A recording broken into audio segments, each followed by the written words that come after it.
against EDG is avoid the scenario where the Akali Urgot really dominated the draft phase for EDG because that flex pick forced KT to an awkward situation. They had to take champions that could lane against both, and splitting the difference actually hurt KT overall in their cohesion, so some bans levied to that might be a good idea. Yeah, they're already going to avoid the Kai'Sa situation. iBoy obviously very comfortable on that champion, but the Shen I think is a very good ban from EDG against Team Liquid as well, providing one of those tanks with the cross map mobility.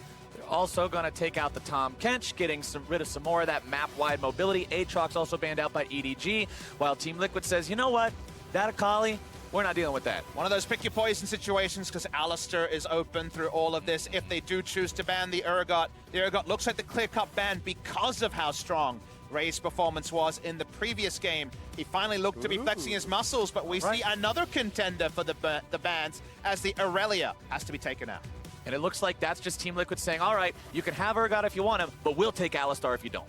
Exactly, and it's going to be up to Impact. Well, not exactly, okay, my this friend. is why I'm not an analyst. It is the lovers duo, Doublelift and Olay, Zyra Khan, bottom lane. They broke up for a while, but now they're back together. And the hindsight analysis is, well, we can't play with the Aurelia, we don't want to play against it. No Aurelia in this video game was actually what they wanted to deal with, maybe easing Pobelter in some of those tricky Aurelia matchups. But now, that Alistar that I mentioned, that pick that's been so popular, that most banned support over the course of Worlds 2018, he's going to the same side that also got Urgot. We definitely got some tier list struggles going on with the Urgot and Alistar put together for one of the few times in recent days of Worlds. We'll see where they go from here, and they're going for a lane-busting duo with the Lucian. Yeah, this looks very good for EDG. Alistar and Urgot on the front lines. We've already seen in the previous game, Ray, exceptional performance on that Urgot, and now they are going to have possibility, with Lucian Alistar going right to the Zyra Khan.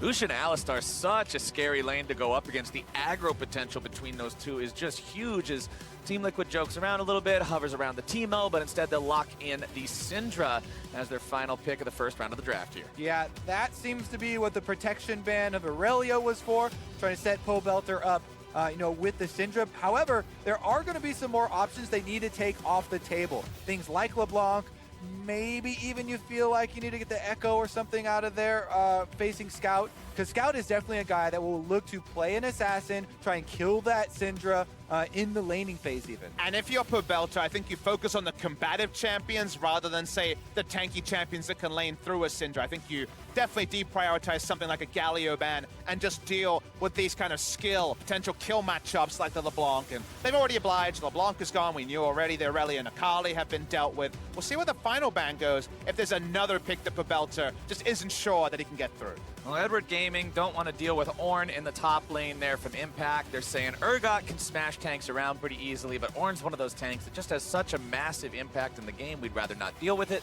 as Team Liquid is going to put one more ban towards that mid-game, get rid of the Galio. And I feel like I want to be greedy because we haven't seen much Yasuo recently, guys, and that would be a fun one to see. Potential matchup. We've seen Rookie do good things against it, but largely a skill matchup and one that Yasuo can, of course, win wall that ultimate. Yeah, Yasuo, especially with the win wall, gets a lot of actual lane pressure against the Syndra. That does take into account junglers and how you're pathing around, of course, but it definitely is a possibility along with the Echo. We're trying to come up with these melee assassins for him because that is the type of mentality we have going into this game. Meanwhile, Team Liquid, they need to secure for themselves something for the front line. This team does not do well when they don't have a point man with a lot of HP, some crowd control for the front side to work around. Even though they have the Rakan, which is quick engage, they need some beef.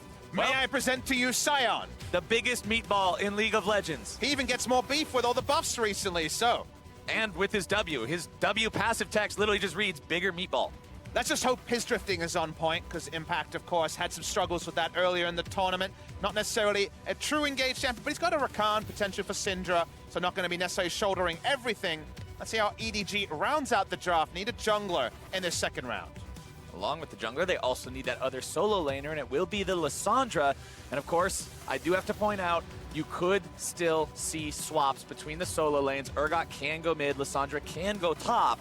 That is a thing that could happen if they decide to do it, but let's see what they go for in the jungle here. Yeah, I do like the Lissandra into the Syndra. It's not quite as exciting as these assassins we were talking about with, Echo and Yasuo possibilities, but Lissandra can self-ultimate if she immunes the last half of the Syndra ultimate when the balls start to fly, or also set up kills with the engage that she does have. And EDG can play junglers like the Talia when it's not Clear Love in the lineup, when it's Haro, who does fit the meta junglers a little bit stronger. A lot of point-and-click CC. Lissandra, of course, very easy. Alistair and Urgot and other lanes. Definitely the sort of game where the Talia can prosper.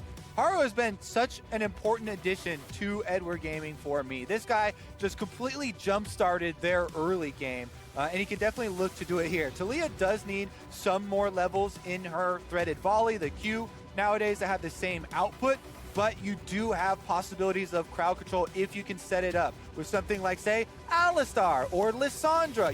Hold someone in place, then get the seismic shove. Those are very reliable combos. And when you look at the Nocturne, that of course has been a power pick, when it comes to people to dive on, not as clear-cut against a comp like EDG's. The solo laners, Urgot and Lissandra, you're staying away from them. Alistair's going to be goaltending away from the Lucian. Feels like almost the Talia is the modus operandum here for the Nocturne, because otherwise can be tricky to actually pull the trigger. Oh, absolutely. And if you go in, if you have some sort of a mistiming or a miscommunication, you're going to be dead pretty quickly against a roster like what EDG has picked for themselves. And we even heard from earlier in the day from Doublelift that Liquid has struggled communicating. It's been an issue for this team, especially, as he said, on bigger stages, where it seems like everybody's just not playing for the team together. But here, it is their last game on the World's 2018 stage. They have effectively been eliminated now, and what they want to do is play spoiler to EDG. Walk out of this one with their heads held high, 3-3 record, take the win here and say, you might have beat us, but you got to play against somebody really, really strong going into quarterfinals. Fair enough. Team Liquid playing for some pride, playing for another win on the board. And let's get into the game, my friends. Summoner's Rift coming up quick. And this is definitely not the sort of game where we're going to discount EDG's chances or TL's chances when it comes to just this one-on-one best of one. It was definitely the one TL fans were looking at the end of the day as a potential victory. Of course, much has changed since then. EDG is coming off that ultra high of taking down KT. But Team Liquid, we're talking about this playing the spoiler. Playing the spoiler, playing for pride, has lifted people to some very impressive performances this tournament. So I want to see if TL can find some nice advantages, especially when Nocturne hits 6. EDG's coming off a win over KT. Liquid also won their last match against Mad Team, which feels good for them. We'll see who can continue that into a 2-0 win streak. As now Ole is going to stand on a ward here in the brush. Everybody's just sort of chilling out for now. Level 1. Sometimes in a game like this where one team doesn't really have anything to lose, you might see something crazy at level 1, but Team Liquid doesn't want to opt into that this time around. Instead, they'll just hang out. Yeah, and in hanging out, they still have to deal with deep vision from EDG. EDG have gotten wards on both buffs here, so they will see everything about the Team Liquid start. There's the one on the blue buff that Team Liquid know about. They threw out the couple of autos, couldn't finish it in time, and Smithy will start topside. There's not many jungle starts where not just going for a shallow ward around the spawn of the Rift Scuttler is the modus operandum or the normal thing to do, but in this particular case, I guess because Talia will always have a very significant advantage in trading early, level 2, level 3, they're happy enough just to know which side of the jungle the start is, and then we can track Haro's movement around the map in response to that. We know Talia can move around the map very quickly. She can farm up very safely. Gets a little bit low early on when that first clear, but after that, it's pretty easy for her to just take down all those camps with no real effort extended. All right, something that you should note when playing against Zyra, the level 2 all-in engage, incredibly scary. So, Ole and Doublelift pushing up here. Mako and iBoy are respecting it. The champions just work so well when they buff up each other, giving each other attack speed there. The damage output definitely very threatening. A lot of respect. They actually went Ardent Blaze level 1 on the Lucian just to check brush and potentially snipe away a minion without pushing the wave too hard. So Ardent Blaze has actually become the most common start for Lucian as well because it has such a high base damage for level 1. Speaking of base damage. Yeah, that's not a situation you want to be in. Impact gets the really bad end of the trade there. Yeah, and they both have Corrupting Potions to chug, so he should be able to back off here. There are actually a lot more minions for him to get. So even though Impact, taking the beating as far as the health bar goes, could collect more money than Ray. Smithy will just clear out the crab here on the bottom side. That gets him to level 3 here on the Nocturne. Double Scuttle, actually, picked up here by the Nocturne of all things, even with the vision advantage. So Haro went super defensive, and the full clear on the bot side cost him a lot, as we're seeing a bit of trading down bot. EDG thinking about going for a fight here. Everybody is level 2 in the bottom lane. Remember, there was so much focus on the bottom lane last game between EDG and KT. iBoy and Mako are no strangers to getting scrappy early on. Yeah, early levels to Leah, just trying to, clear out the jungle camps here. Doesn't want to walk into a Nocturne. It's very difficult to land, the combo, especially considering the spell shield. And Haro has been able to clear out almost a full clear here. We've been able to reset and go back to purchase, feeling much more confident. During this time, though, Pobelter on the Syndra, trying to push in on Scout, gotten a lot of harassment down as well, giving him this lead in health potion charges as well as CS. If you're not going in aggressive against the Syndra, you're just getting outranged and out-traded. Much harder to go for those conditional Q trades as the Lissandra compared to Syndra with the outrange. So definitely in the early levels, Syndra very comfortable. Very big thing, too, for Pobelter, just personally, him on the world stage has constantly been looking to prove himself, especially following MSI. So having a strong performance here will go a long ways. And when you talk about strong performances on Team Liquid, throughout the regular season, throughout normal play in the North American LCS, somebody that always comes up as one of their consistent players, one of those rocks that keeps the team going, is Xmithie in the jungle. But so far here at group stage, Xmithie has actually had a very subpar performance compared to what he normally does. He is second to last in jungle proximity. He is very low in kill participation at 15, and he's still in the bottom half when it comes to farming up. He hasn't been able to make anything happen, while Haru is able to get himself into the bottom lane and blow some summoners. You'll be happy with the flash trade support for AD carry, but it's not double flash, it's not multiple summoners here. So in terms of that unscouted gank, it actually goes pretty decently for TL. Yep, Haru going to be able to go in, invade, lay down a ward afterwards. Team Liquid should definitely know that there is one there, though. And this is something you should note for professional games, tracking where the enemies have been and where the probable wards that they have left behind, so that you can play around it afterwards. Now we can see Xmithie finished up the Krugs on the Nocturne, and he is heading down here along with Pobelter, actually with the idea that Haro is still there. Probably looking to contest the Scuttle as well. Imagine Xmithie's pretty close to level 6. Won't be getting the Scuttle, though. Haro's already got that one taken care of for himself and EDG. Xmithie has to back away from it. Haro is a little bit behind in experience, but as I already said, he got himself in a bottom lane. He blew a summoner spell. He's affecting the lanes, which Xmithie still has yet to do. And Haro also did the route red into Krug, so he's got a very early spawn of the second spawn of Krug to rely on, so he can go farm that up very quickly and feel very nice about the scaling.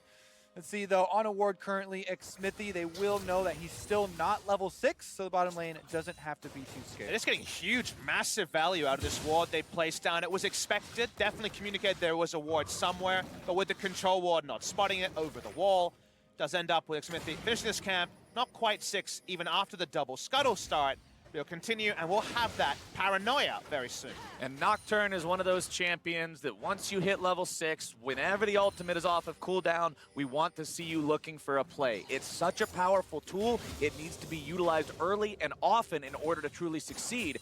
We'll see what can happen once he gets there. But now bottom side, it's going to be plays coming out from ADG yet again. And first blood over to iBoy. They make it look easy. Yeah, that was very quick. You barely even got to go along with the play-by-play, my friend. Alistar in, Ignite down, and Ole is dead. Also, the kill credit going over to iBoy for the Lucian funds his early game. This is going to be a big turnaround. See, Nocturne topside here has ultimate. Going after that enemy Urgot. Xmithie, can you make this one happen? Looks like it's going to be yes. Ray tries to flash, but it's ultimately just wasted. Good pickup there for TL.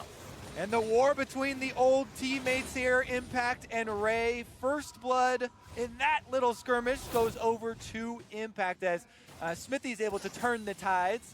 Let's see at the bottom though, Ole was walking towards the brush and then only got to press the W there for a second, not getting close enough. Here it is though, Smithy uses the blast cone to get over the side and engage at the exact same time here from Impact. It's all about your timings, the cross-map play happening. This is sort of punishment that we never saw in the previous game in the same matchup. So credit to TL finding something on the top side. That flash was so wonky. I'm just going to throw that out there. That was not going to get Ray anywhere. Really don't think he should have expended that one there, but hey, he tried. I mean, Impact kind of is the guy that Ray looked up to and trained with a lot in his time in the North American LCS.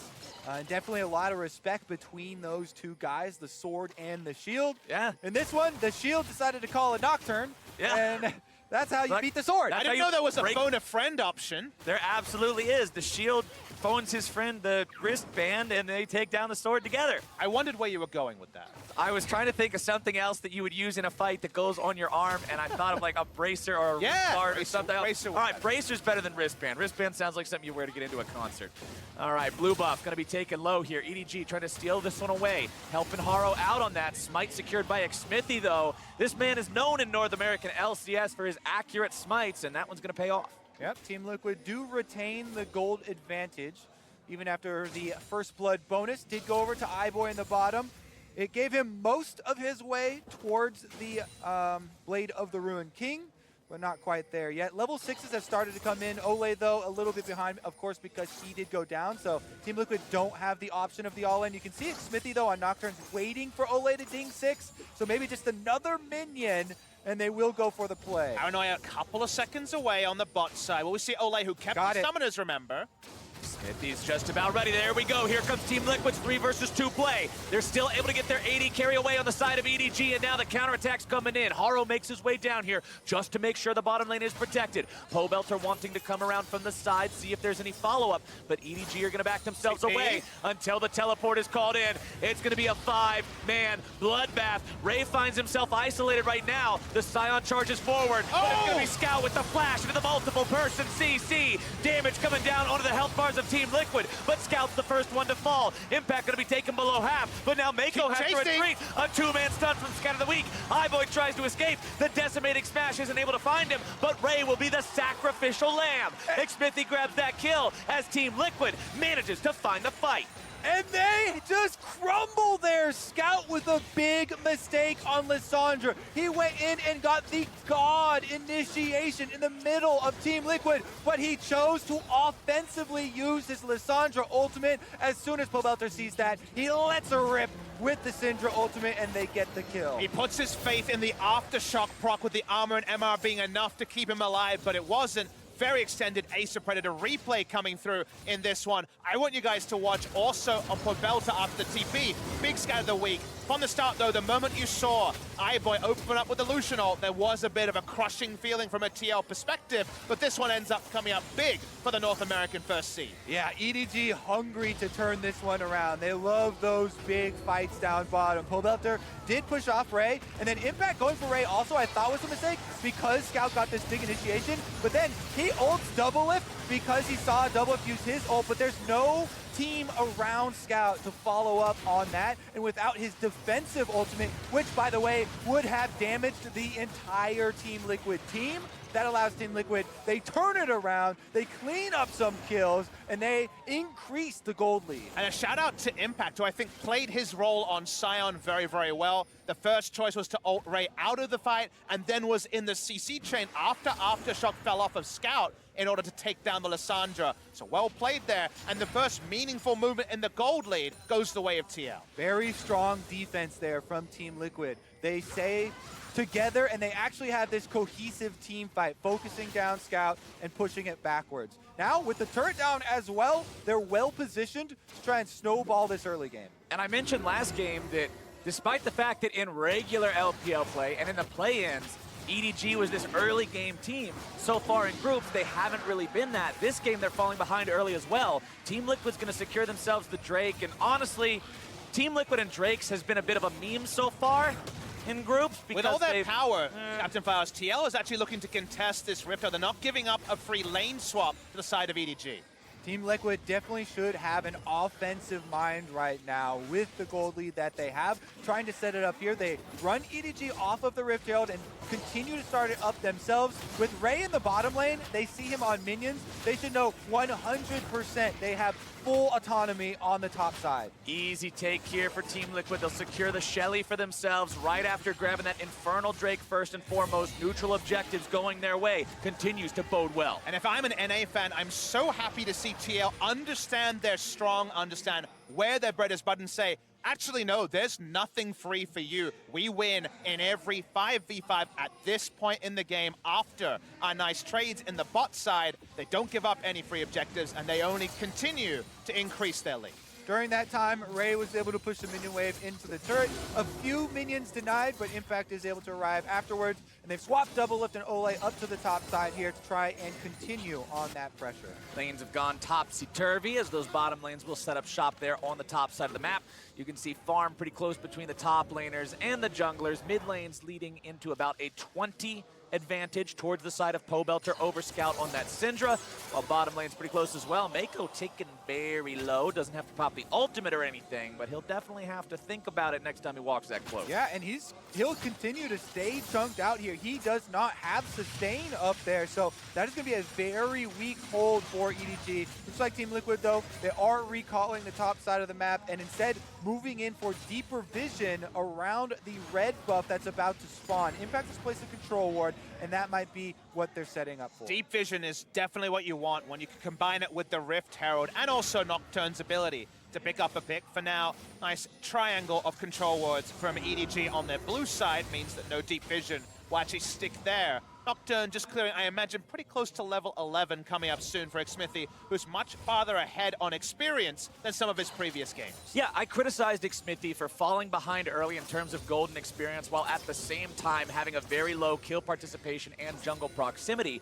But so far in this game, he's not victim to either one of those things. 2-0 and 1 on the Nocturne, 100% kill participation so far for his team, as well as being up 15-20 CS. He's having a much better performance, which when you look at how Team Liquid wins, it's often through him making sure that he's facilitating everyone else. And they are not damaging the top turret. They've actually made the call to rotate Ole and Double Lift down to make a Rift Herald play around mid lane. Impact joining as well means it's going to be 5 members trying to push this one through, but the Talia wall does cut them off. Talia wall wants to stop them. Shelly's going to rear back and charge in. She won't take the turret down herself. It'll need a little bit more backup from Team Liquid. They can get in there and find those 2 auto attacks.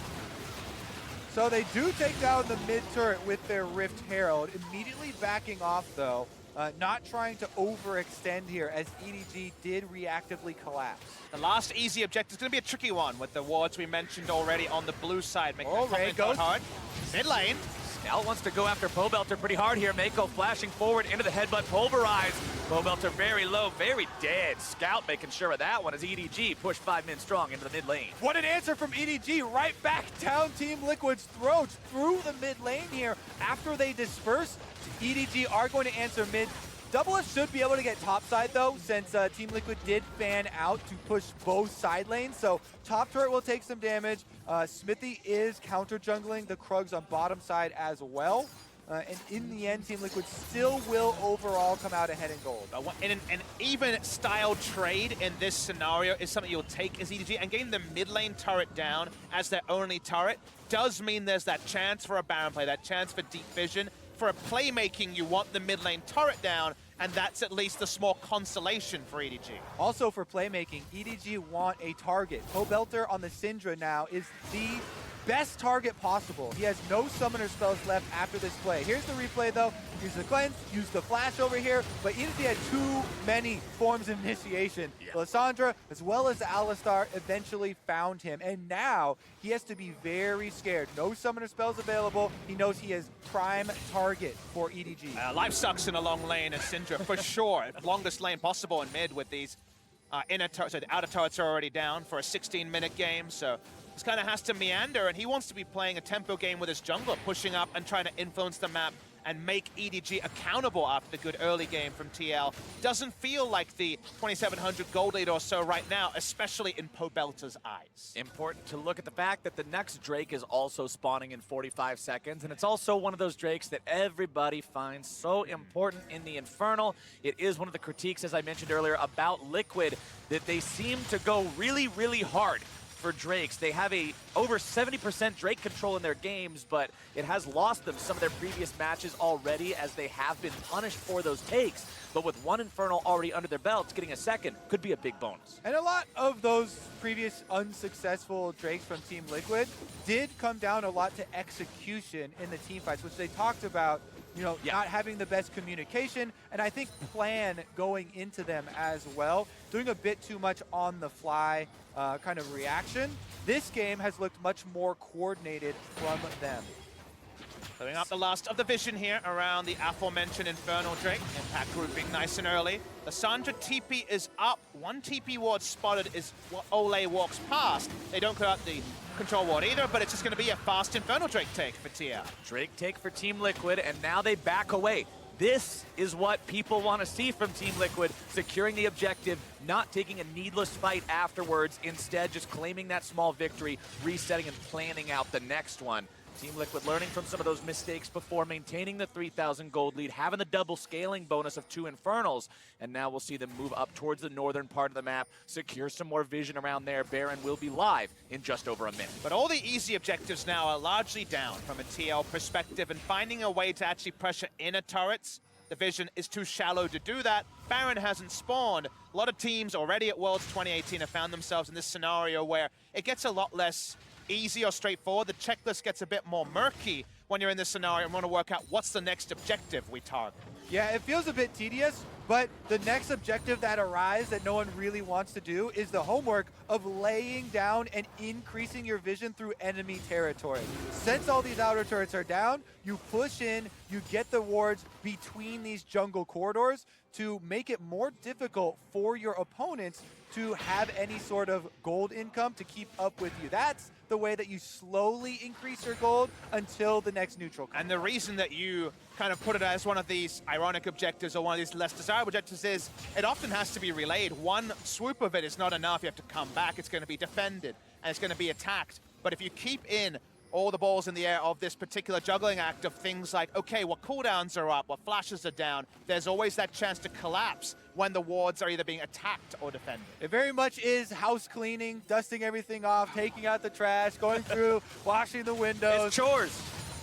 It's chores to put up vision. It's a disciplined process, and we'll see if Team Liquid has the discipline to make it work out successfully. EDG, I thought there was going to be a PSA about doing your chores here for the viewers at home from you, Flowers. No, come on, I'm not going to do that. Man. You guys should be doing your chores anyway. I know you're all responsible here in the Twitch chat.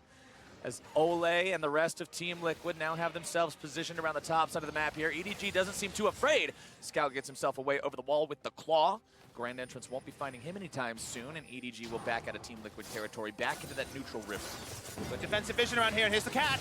Pobelter in some trouble yet again. EDG are finding him time and time again. That's another kill going their way. Watching some of the NALCS, I see that Pobelter sometimes has these lapses in judgment where he had previously control. His team was playing around vision control. It goes away, and he still plays and doesn't respond quickly enough. They had no control around this area, and Ole is out of position as well. Ole in some trouble. Mako goes in, headbutt, pulverized, goodbye. Haro claims that one. He was just trying to do his chores. There was a ward there in the Baron, fellas. I mean, don't do your chores when the house is burning down, Kobe. Fair enough. Get out of the house. The mid lane turret going down, if we recall back to the answer that EDG had, actually led to a lot of these plays. You know, Pobelter did not have security of that turret to rely on in the mid lane. That's why he's here. What does he have? Nothing. Exactly. He's on an EDG ward here. Mako finds him right over the edge. He also was trying to do his chores here, drop the control ward over the edge, and it seems like those are much more dangerous than we thought they were. Ole also getting caught. Mako, easy collapse here, and Alistar really showing why this pick, the reliable engage, also the reliable defenses of your ultimate after you go in, just so important in this world. Don't do your chores when crazy farm animals are on the loose. The Alistar rampaging around the Baron Pit means there's no way out there for poor Ole. What is this conditional PSA you're doing now? Back where I come from, this might actually be a very realistic thing. You live out in the country, sometimes there's some raging farm animals on the loose. I defer to you on this one, Flash. All right, this is my area of expertise, Papa Smithy. You trust me. Raging farm animals, not something you want to have to deal with when you're putting down some wards in the Baron Pit. And right now, EDG will continue just picking up these resources in their jungle. They've closed the gold gap down to about 1.5k from the 3,000 it was earlier. And I'd like to try to read the minimap and say, okay, where do we control? And for the side of TL, who is still in a gold lead, the answer is pretty limited vision. Yes, one river brush, which has caused them a lot of strife in the last few minutes, but they have to invade 3-4 man to get any vision, but they're looking for a pick. Nice catch coming out from Team Liquid. They return the favor. You catch our mid laner, we'll catch yours. All right, now it is Team Liquid with some agency around the Baron Pit. Trying to retreat out here, clear out some of that work that EDG did. Impact has been the one chosen, more tanky, to actually rotate over to the mid lane and try and hold off EDG's counter push. You can still try to collapse on Impact, but it takes a lot of work to beat down that Scion. Decimating Smash going to be used there to make sure the wave doesn't do too much damage to the turret. Big Smithy also hanging around to the side here, ready to jump in as Pobelter will continue pushing down this top lane. But EDG wants to collapse. You can see so many pings. On my way, on my way, on my way, on my way. Weaver's wall gets built to block off the exit. Pobelter's in some trouble. Ray's coming up after him there. No way to get himself out of this one. And once more, Pobelter in the wrong place at the wrong time. Well, split pushing Syndra, definitely hard to pull off. No mobility here outside of your flash and merely walking around. So EDG with the Talia will not let you do that in a side lane, and Team Liquid are punished immediately after they find that pick on Scout. I'm instantly reminded of Double Lift's words. Yeah, when we get on stage, I don't know what it is. I don't know what happens. Instead of playing as a team, everybody's just paying attention to their own game and getting caught and making poor decisions. Pobelter has got to stop giving these away for free. It's the reality of playing on the world stage where everyone around you is a champion, a second place, or a third place team. They are right up there in terms of competitive in their region. And the game state is changing and shifting so quickly. The seesaw, it's not a team fight seesaw like the previous game. It's been a vision battle. But in those couple of moments, Pobelter's held his summoners, died twice, and it feels like Team Liquid need to find a way to once again get agency over the map. They've used this time to get control wards over the Baron, but no realistic start on the Baron available for TL right now. They will yield the first elemental Drake of the game that they haven't managed to find for themselves over to EDG. That is Mountain Drake #1 for the LPL representative. Is going to give them some more objective control as the game goes on, but no objectives other than that Drake have been taken in a little while now. Still 1 turret to 3 overall. Claw comes out from Scout, not going to try to go in on that one. Doesn't want to go in alone until the rest of the team arrives. But the TP's coming in to cut them off from downtown. Double Lift and Olay are not aware of this immediately. Now they're making their way out. TP's going to come in from Impact here as well. They're going to try to go on to Ray, start this fight off on the isolated Urgot. They'll burn him down to half rather quickly. Claw over the wall from Scout. Ray's already going to be killed. Ole's making sure of that. Still trying to find more damage onto the carries as Pobelter falls off the side. It's the Alistar on the front line tanking up everything. But Mako will fall. The carries from EDG trying to get themselves away. Haro barely got out as well with almost no HP, and Team Liquid control the fight. Pobelter does die on the flank with the Syndra, but Team Liquid have the easy route into Baron. They've gone with the sweeper through the control ward, protecting him here. EDG have an idea, though, and they're coming to check. It's definitely the right time to start. Scout doesn't have his ultimate, but still can use Aftershock and be very tanky. It's so hard to make this happen without the ulti. That's 2.5 seconds of invulnerability that you do not have. Team Liquid with Baron down to 4K. Impact's looking to disengage and find something. Stasis coming out from Scout, buying the time. Double Lift goes up into the air, utilizing the power of the Xayah ultimate. Team Liquid will be stopped on their Baron attempt. Yeah, Team Liquid aren't able to either finish the Baron or turn around to get a pick there. Scout getting in and then flashing out is the cost. So a summoner spell to stop the Baron, definitely worth it for EDG. No Baron completion there, no stasis, no funny business. In the replay here, it was one of those spanking who situations as Ray went in early, but it was spotted with the visual. They turn onto him, and even though Scout and Haro can jump onto Pobelter, it's at the cost of EDG having any control of this 4-man unit of TL. Exactly. I think it was a very intelligent ultimate early from Smithy on the Nocturne. as the teleport comes in, the communication breakdown from EDG of where the engagement and the timing on that is why Team Liquid got the early jump. And then, of course, Belter there on the outside collapses with 2 of EDG's damage dealers so that they can protect. Oh, what is it with this spot every single time? Team Liquid tries to do the chores here, and every single time it's EDG saying, nope, not today. Mako's the one cleaning house tonight. He finds another kill.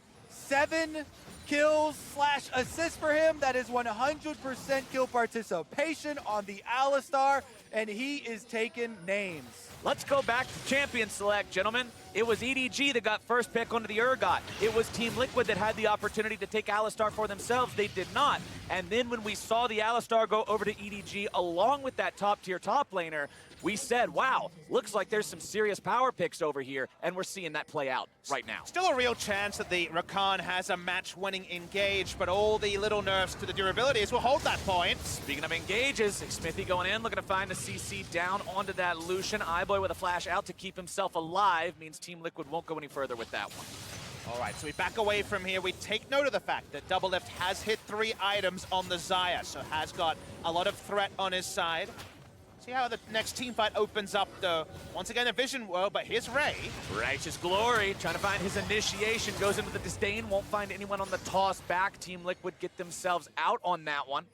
Syndra was in the top side. That's why they looked for an engage there. Don't find anything out of it. Ray's flash is down. We back away again, and this vision tussle continues. Yeah, the game here really breaking down around Baron with neither team able to get full control. Now starting up the Baron again, EDG are forcing their hand. EDG says full control, who needs it? We're just gonna force the issue right here. Keep your eyes on Ole. That's gonna be the man to pull the trigger on the side of Team Liquid.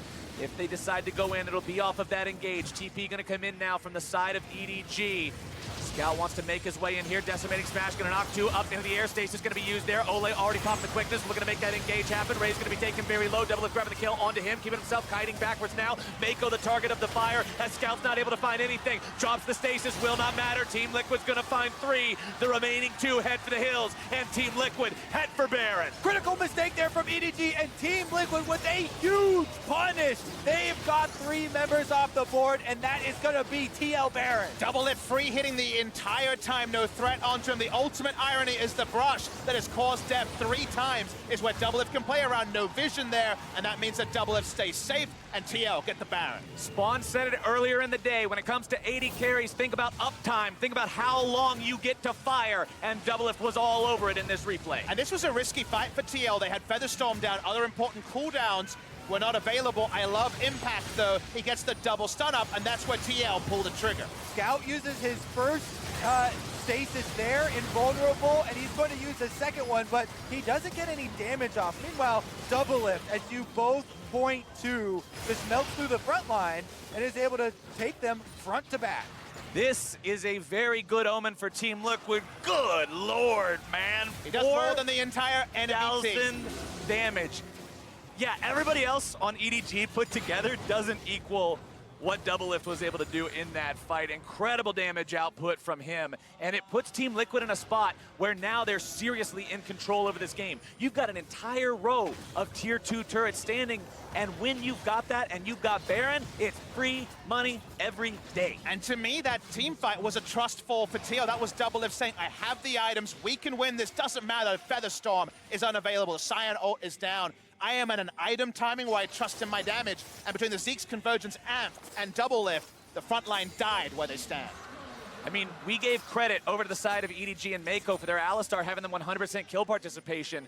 Doublelift currently at 7 out of 9 for his team. 0 deaths on that Xayah so far. Xmithy also sitting on 0 deaths as now the fight's going to be breaking out yet again. Xmithy on the middle of the fight, going to be taken down with the Guardian Angel passive coming up here soon.